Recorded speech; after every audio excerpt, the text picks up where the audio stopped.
Tornem als carrers després de mesos de confinament per denunciar novament el terrorisme masclista que segueix acarnissant amb 51 assassinats a mans d'homes. Dades tretes del feminisme. El cartell publicitari de la difusió de l'acte que vam realitzar la setmana passada reflecteix 44 víctimes. A dia d'avui sumem 7 assassinades més. Volem continuar l'acte llegint literalment una cita de la directora general de l'ONU. Per a moltes romandre fora del país consisteix a tancar les portes i finestres i evitar els llocs perillosos. Per altres no hi ha escapatòria, perquè l'amenaça de la violència està darrere d'aquestes portes, ocultes als ulls dels altres.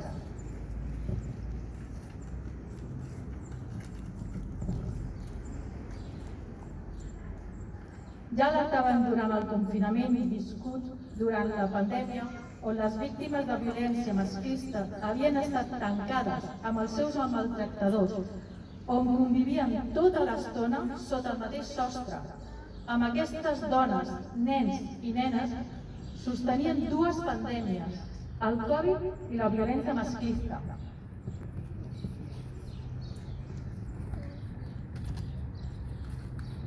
Des de l'entitat, durant el confinament, hem fet una crida a les nostres xarxes socials. També es van fer ressò a la premsa local, on demanaven la col·laboració veïnal, perquè si eren coneixedores de l'autèntic horror que s'estava vivint a la nostra comunitat, decidissin denunciar la situació d'una manera discreta. Atès que moltes de les víctimes no tenien la possibilitat de demanar auxili, convertint la seva llar en de veritables presons del terror.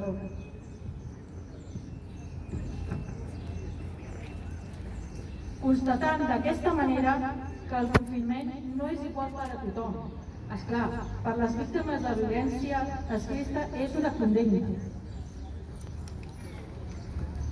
La pandèmia ha posat en relleu que en circumstàncies crítiques com les actuals, el sistema de dominació no es debilita, sinó que augmenta el seu poder d'operació.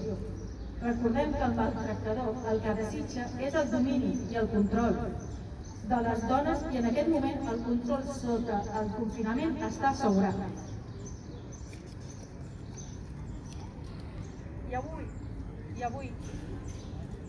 I avui estem aquí per a dir que continuem preocupades. Estem preocupades atès que som coneixedores d'un gran increment d'assassinats durant la desescalada o la nova normalitat. En 5 dies, 7 dones han estat assassinades.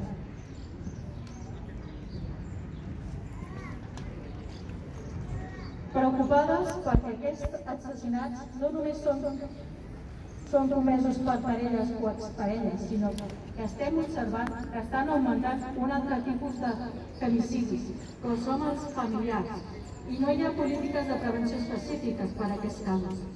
Tan sols en la primera meitat d'aquest any han estat assassinades 14 dones a mans dels seus fills, homes. Estem preocupades perquè seguim escoltant com alguns mitjans de comunicació i alguns partits polítics resten gravetat a la violència masclista, quan asseguren que es tracta de casos aïllats, patològicament els agressors i tractant-los de pertorbats mentals, de persona dolenta o inclús de la seva condició d'estranger.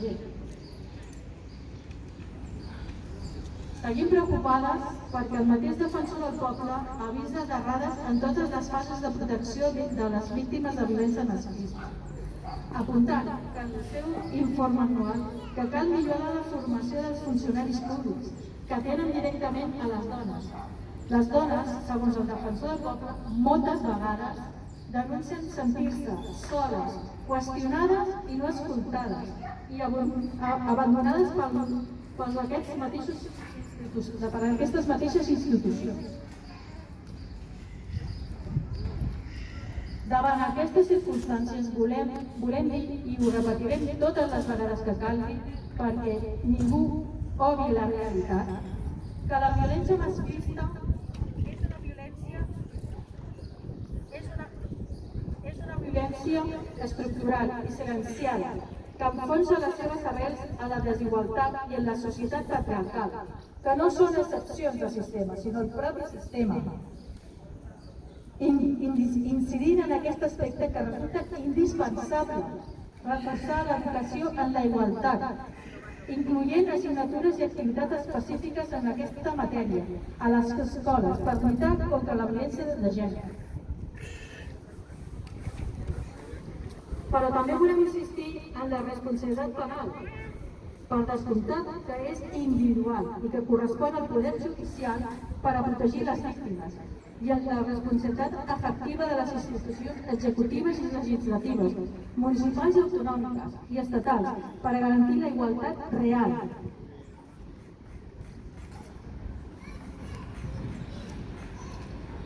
No hem de baixar la guàrdia, no podem girar la cara a la violència masclista i ninguna de nosaltres hauríem de callar-nos, perquè el silenci també ens fa còmplices. Per tant, no ens rendirem i plantarem la cara a la violència masclista. Gràcies.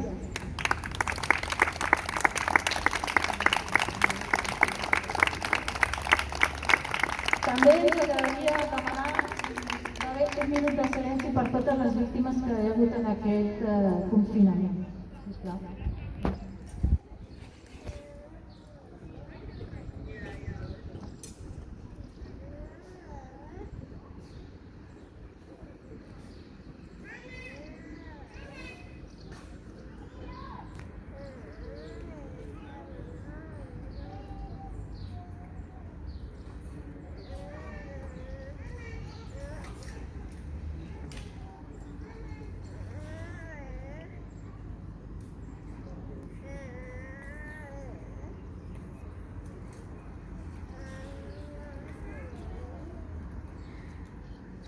Moltes gràcies a tots.